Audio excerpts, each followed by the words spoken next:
কেমন আছো শ্রোতা বন্ধুরা সকলে? কেমন আছো সকলে? শীত পড়ছে পড়ছে, কোথাও কোথাও ধুপ করে পড়ে গেছে। তো এখনও ঠিক বুঝতে পারছি না, তাই না? ঠান্ডা পড়েছে, পুরোপুরি পড়েছে, না এখনও খানিকটা বসে আছে। সে যাই হোক, কিন্তু আমাদের কিন্তু সুরক্ষা নিয়ে থাকতে হবে। একটু গলায় মাফলারটা রাখতে হবে, একটু গরম কাপড় পরতে হবে, পায়ে মোজাটা, তাই তো, পরে চলতে হবে। আর খুব জল খেতে হবে। তো এইগুলো তো ছিল আমাদের কি কি সুরক্ষা নিয়ে চলতে হবে এখন, সে আমরা ছোট হই, বয়সে যুবা হই বা বৃদ্ধ হই, তাই না?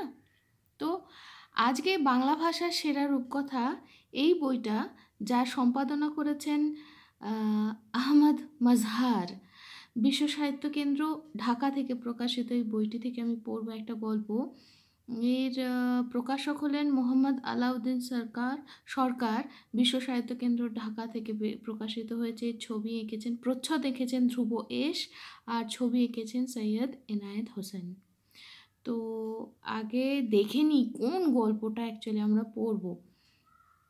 আমার মনে হচ্ছে ঠান্ডা তো, আঙুর আর ডালিম। তাহলে আধুনিক রূপকথা এই বিভাগে শরদিন্দু বন্দ্যোপাধ্যায়ের লেখা আঙুর পড়ি ডালিম পড়ি, আমি যদি খুব ভুল না করে থেকে থাকি তাহলে সেইটা আমরা পড়ব, কেমন? তাহলে এসো শুরু করে নেওয়া যাক। 100 কত নম্বর পাতা? 104। আচ্ছা,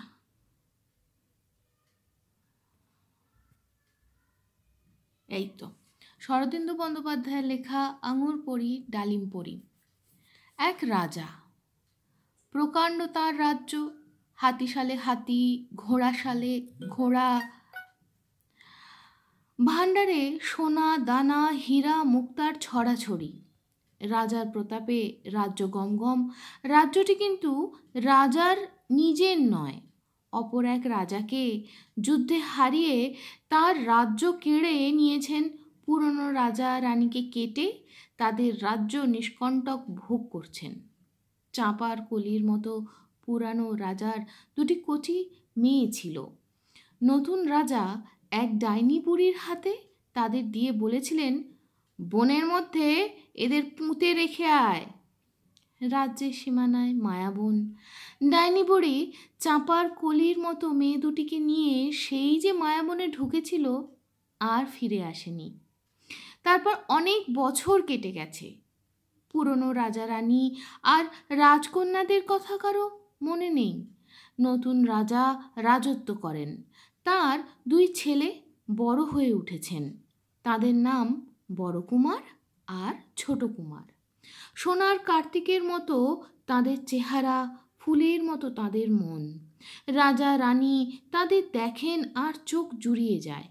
রাজা ভাবেন, আহা, পুরনো রাজার মেয়ে দুটি যদি থাকতো, পুরনো রাজার মেয়ে দুটি যদি থাকতো, এদের সঙ্গে বিয়ে দিতুম। রাজার মনে দুঃখ হয়। রানী ভাবেন, আহা, অন্য কোনো রাজা এসে যদি আমাদের রাজ্য কেড়ে নিয়ে আমার সোনার চাঁদ ছেলে দুটিকে বনে পুঁতে রেখে আসে। আতঙ্কে তার গা কাঁপে। রাজা রানী কারো মনে সুখ নেই। একদিন রাজা একলা মায়াবনে মৃগয়া করতে গেলেন। প্রকাণ্ড বন, গাছে লতায় আলো ছায়ায় জড়াজড়ি। হাতি শুঁড় দুলিয়ে ঘুরে বেড়ায়। হরিণ শিঙের বাহার নিয়ে ছুটোছুটি করে। আরও কত জন্তু জানোয়ার বনে থাকে। কিন্তু সেদিন রাজার ঘোড়ায় চড়ে শিকার খুঁজে বেড়ালেন।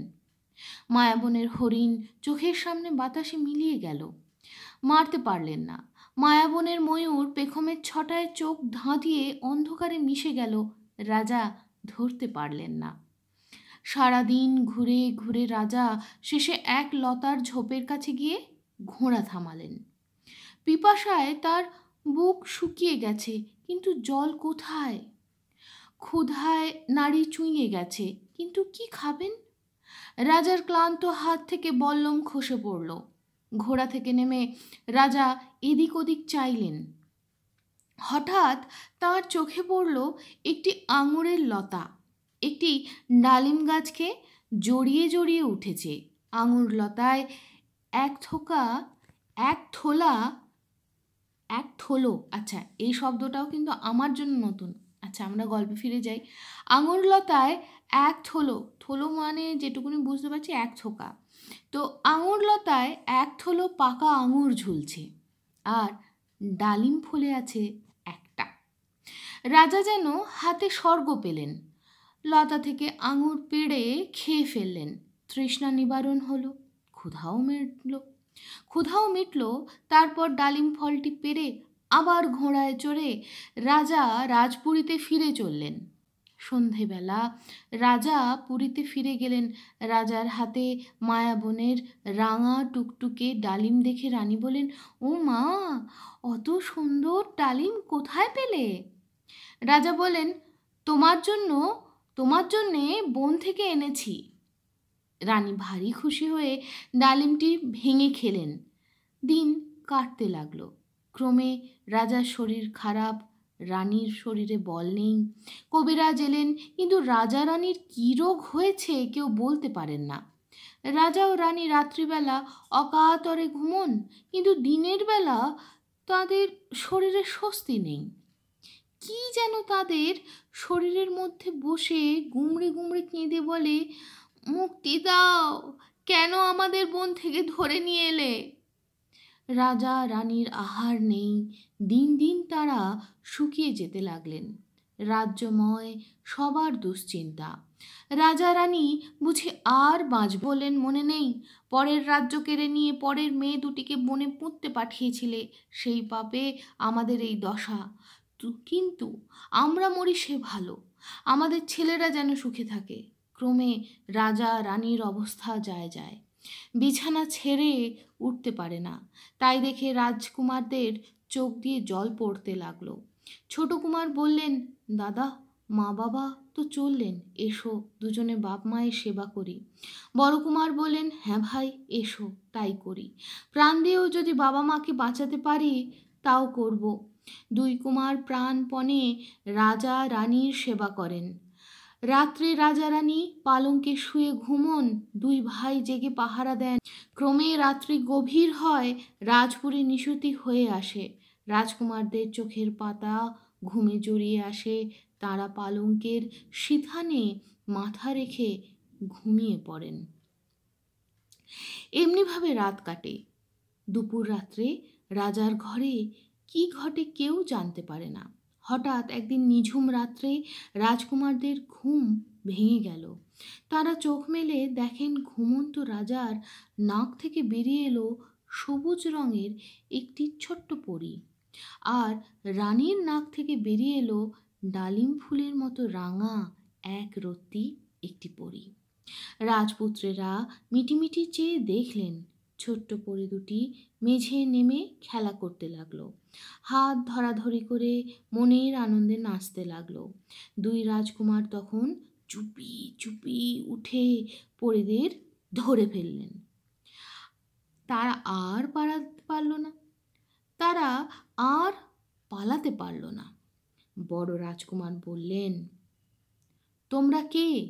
সবুজ পরী বললে, আমি আঙুর পরী। রাঙা পরী বললে, আমি ডালিম পরী। ছোট রাজকুমার বললেন, তোমরা কোথায় থাকো? সবুজ পরী বললে, আমি রাজার পেটের মধ্যে থাকি। রাঙা পরী বললে, আমি রানীর পেটের মধ্যে থাকি। আমরা দুই বোন, দিনের বেলা রাজা রানী জেগে থাকেন, তাই বেরোতে পারি না। রাত্রে তাঁরা ঘুমোলে দুজনে বেরিয়ে খেলা করি। বড় কুমার বললেন, বুঝেছি, তোমাদের জন্যেই মা বাবার অসুখ, তোমাদের মেরে ফেলবো। আঙুর পরী আর ডালিম পরী তখন কাঁদতে লাগলো, বললে, আমাদের মেরো না, আমরা কোনো দোষ করিনি। মায়াবনে আমরা আঙুর আর ডালিম হয়ে ফলেছিলুম, বাতাস এসে আমাদের দোলা দিত, আমরা মনের সুখে খেলা করতুম, রাত্রে লতায় পাতায় জড়াজড়ি করে ঘুমিয়ে থাকতুম। একদিন রাজা মৃগয়া করতে গিয়ে আঙুর পেড়ে খেলেন আর ডালিমটি রানীর জন্য নিয়ে এলেন। সেই থেকে আমরা তাদের পেটের মধ্যে আছি। বড় কুমার বলেন, তবে উপায়? দুই কুমার গালে হাত দিয়ে ভাবতে লাগলেন।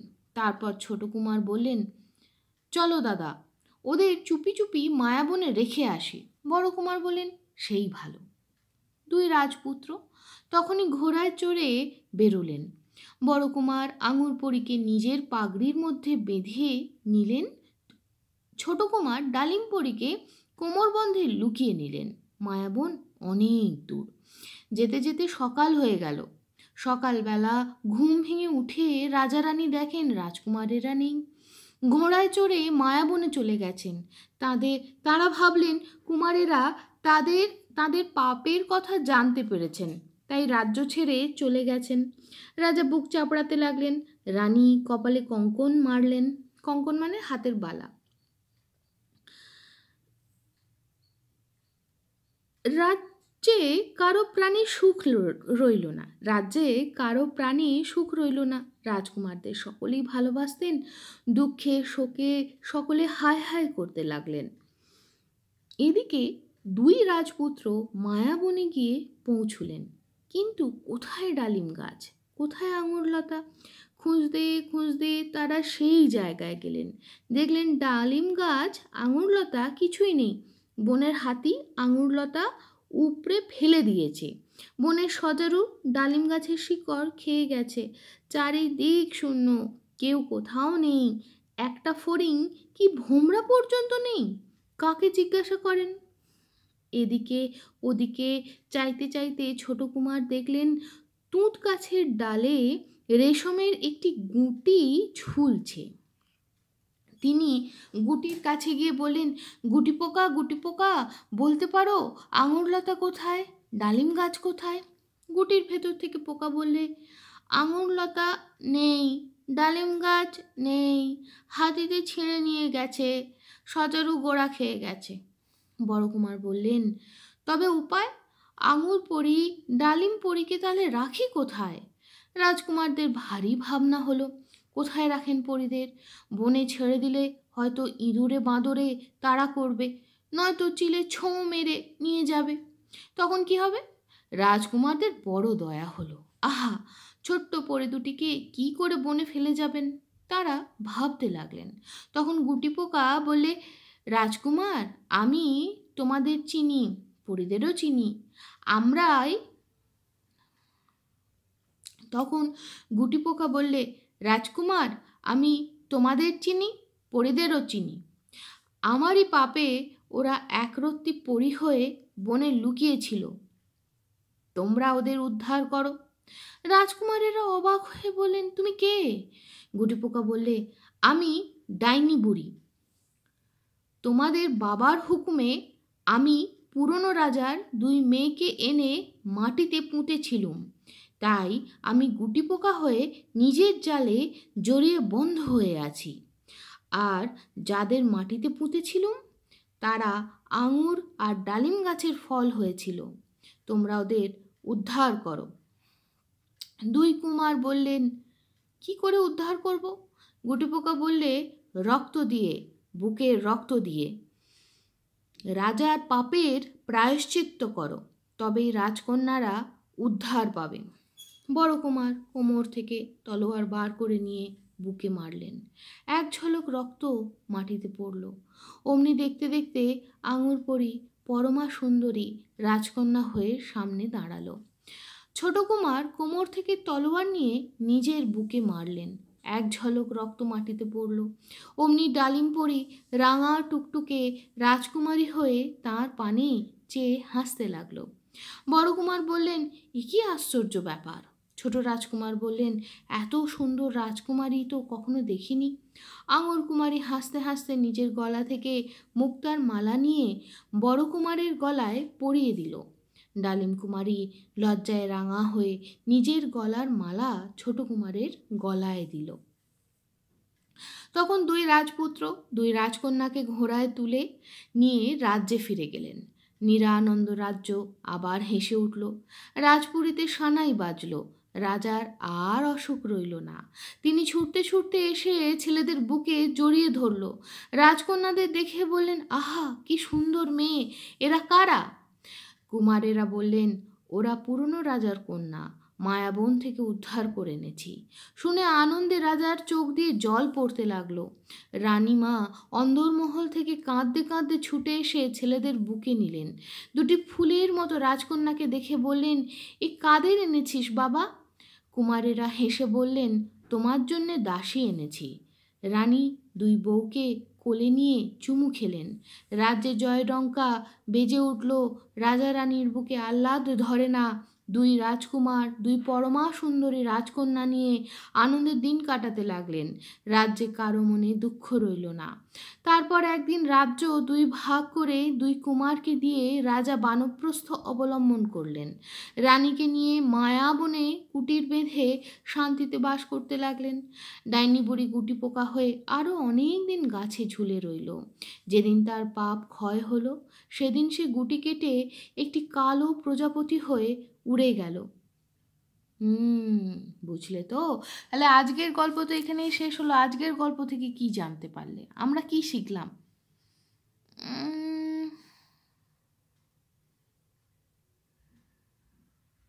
একটা জিনিস তো আমার মনে হলো, আমরা জানতে অজান্তে যদি কখনো কারোর ক্ষতি করি, সেই ক্ষতি পূরণ আমরা সত্যিকারের করতে পারি না।